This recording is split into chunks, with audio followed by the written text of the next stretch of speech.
जानै पाउँदैन अब हामी कसलाई पनि पुल्छ लाग्दैन त्यो पनि हरायो अब हामीलाई ढुक्क खोइ कहाँ छ गन बोलेको गर्छ मलाई बाफे घरमा ल्याइदिनु न क्या भाइ नै हरायो हरायो भाइ मलाई घरमा ल्याइदिनु न हौ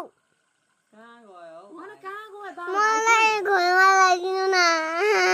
डाब्रा गरेर कहाँ पुगो आम्रा गरेको भाइ नै हरायो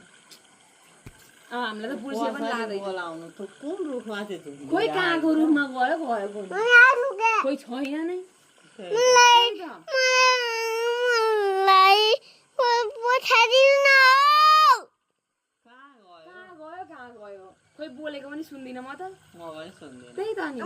त सुन्छु ला के गर्नु मामु अब हरायो भाइ त ला कहाँ जानु भाइ नै हरायो अब के गर्ने हामी मलाई घर पठाइदिनु न हौ मलाई दाजु गरिदिनु हुँदैन बाबा बाबा भाइ नै हरायो अब के गर्नु बाबुले खोइ मलाई घर पठाइदिनु न हौ अब त गिली छु पनि गर्दैन आउने पो रहेछ त घर पठाइदिनु कहाँ गयो नानी भन्नुभयो भने कहाँ गयो भन्नु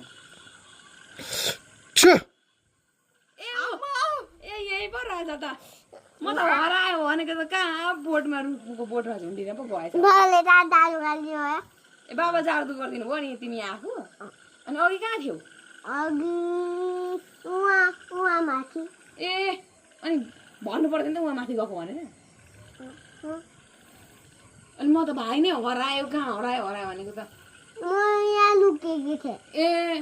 अनि त्यसो भन्नुपर्छ नि त नि अनि कसले ल्याइदियो त अनि बाबालाई दादु गरेर